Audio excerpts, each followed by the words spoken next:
Good morning travel fix. আজকে আমার ট্রিপের থার্ড ডে। আজকে আমরা একটু লেট করেই স্টার্ট করছি। এখন অলরেডি দুপুর 12টা বেজে গেছে। তো আমরা এখন বেরিয়েছি ব্রাঞ্চ করতে। এখানেই সামনেই একটা প্ল্যাটফর্ম 65 বলে রেল রেস্টুরেন্ট রয়েছে, সেখানে আমরা এখন খেতে যাচ্ছি। এই সামনের গলিটা দিয়ে আমরা বেরোলাম, ওখানেই আমাদের হোটেল রয়েছে। আর তার ঠিক পাশেই রয়েছে এই মার্কস অ্যান্ড স্পেন্সারের মলটা। এর ভেতরেই হলো প্ল্যাটফর্ম 65 রেস্টুরেন্ট। খুব সুন্দর করে সাজানো একটা রেল থিমড রেস্টুরেন্ট।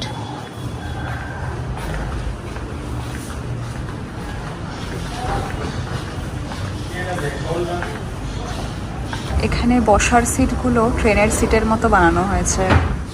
পুরো রেস্টুরেন্টে এরকম রেল পাটরি বানানো হয়েছে, ছোট ছোট স্টেশন রয়েছে, আর প্রত্যেকটা টেবিলে প্ল্যাটফর্ম 65 লেখা টিস্যু হোল্ডার রয়েছে।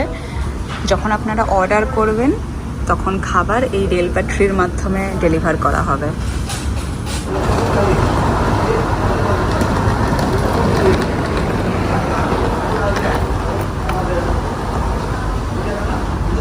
আমরা এখানে ঢুকেছিলাম দুপুর 12:30 নাগাদ। আমরা রীতিমতো আধা ঘন্টা ওয়েট করলাম। এরা নিজেদের মধ্যেই কথা বলে যাচ্ছে, কেউ অর্ডার নিতে আসলো না। আমরা দুইবার নকও করলাম যে অর্ডারটা নেওয়া হোক আমাদের, যেহেতু আমরা সকালে ব্রেকফাস্টও করিনি, প্রচণ্ড খিদে পেয়েছিল, কেউ পাত্তাই দিল না। সো আমরা এখান থেকে বেরিয়ে চলে যাচ্ছি। তো আমরা এখন এখান থেকে বেরিয়ে আমাদের আমাদের হোটেলের পাশেই যে সিরকাস রেস্টুরেন্ট আছে ওখানে লাঞ্চ করতে যাব। আমরা এখন ঢুকবো এই সিরকাস বিস্ট্রোতে। এর আগের দিন আমরা এর ঠিক পাশেই যেটা রয়েছে ফ্লাইং স্প্যাগেটি মনস্টার রেস্টুরেন্ট, এখানেই ডিনার করেছিলাম। আমরা এখানে অর্ডার করেছি একটা চিকেন সোয়ারমা আর একটা ফিশ অ্যান্ড চিপস। লাঞ্চ ডান।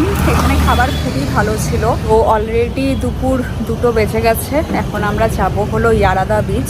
এখান থেকে ইয়ারাদা বিচের ডিস্টেন্স প্রায় 26-27 কিলোমিটার।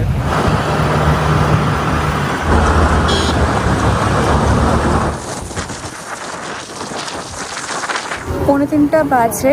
এখন আমাদের রীতিমতো আপহিল রাইড চলছে। তো অন দ্য ওয়ে একটা ভিউ পয়েন্টে এসে দাঁড়িয়েছি। এখান থেকে ইয়ারাদা বিচের ডিস্টেন্স আরও 6 কিলোমিটার। ফ্লাইং জেট, দেখো ওটা নাও। Wow wow.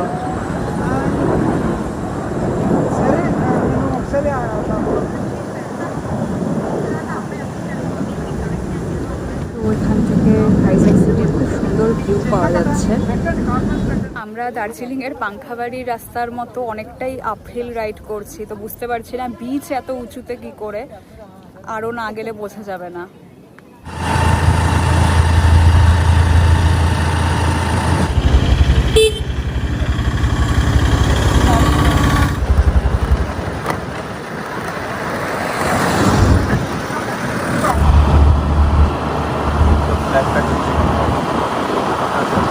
ঘন্টা রাইডের পর আমরা ফাইনালি পৌঁছে গেছি ইয়ারাদা বিচ।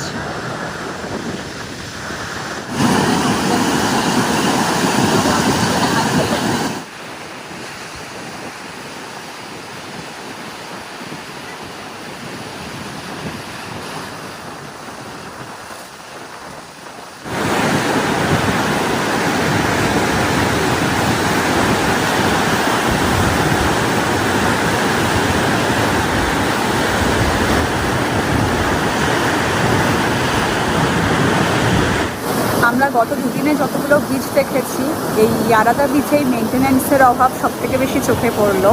দেখুন বিচটাকে কীভাবে অপরিচ্ছন্ন করে রাখা হয়েছে। 3:40 বাজে। এখন আমরা যাব হলো ডলফিন নোজ লাইট হাউস। যেহেতু এই পুরোটাই আর্মি এরিয়া, সেজন্য একটু আগে আমাদের একটা চেকপোস্টে আধার কার্ড জমা রেখে তারপরে এন্ট্রি নিতে হলো।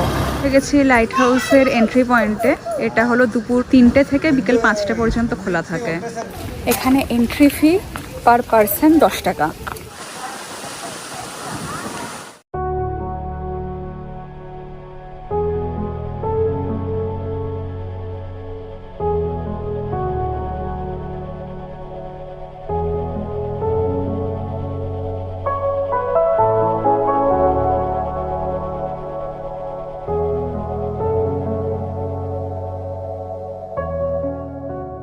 তো আজকের মতো আমাদের সাইট সিইং কমপ্লিট। এখন আমরা হোটেলে ব্যাক করব।